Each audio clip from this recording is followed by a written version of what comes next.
Cześć, nazywam się Zosia Dzierżawska, jestem ilustratorką i autorką komiksów. Mieszkam i pracuję w Warszawie. Wykształcenie zdobywałam w Warszawie, studiowałam porównawczo filologię angielską i hiszpańską. Z powodów osobistych znalazłam się w Mediolanie w jakimś momencie, gdzie znalazłam szkołę podyplomową z ilustracji. Szkoła nazywała się Mi Master i była skierowana właściwie do wszystkich. Zbierała ludzi po różnych kierunkach z różnymi doświadczeniami życiowymi. Dalej było tak, że dosyć nieoczekiwanie dla siebie zostałam zawodową ilustratorką, czego się zupełnie nie spodziewałam.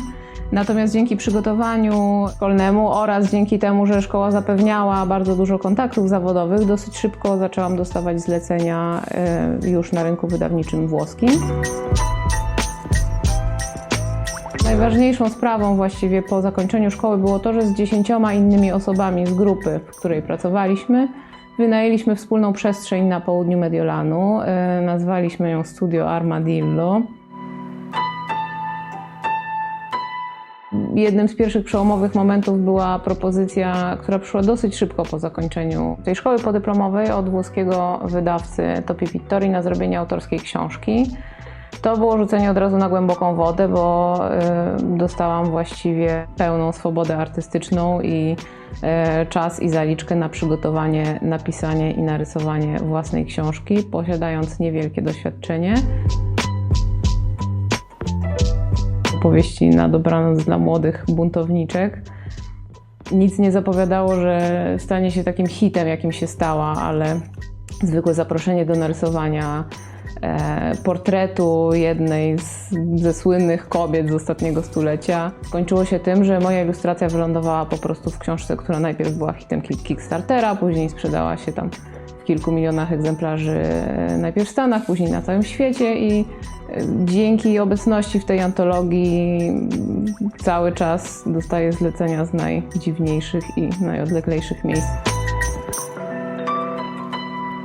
Jeśli chodzi o zdobywanie klientów i nowych zleceń, to na pewno na początku kariery tutaj było dużo więcej strategii budowania portfolio i mojego aktywnego odzywania się do różnych wydawców, z którymi chciałabym pracować.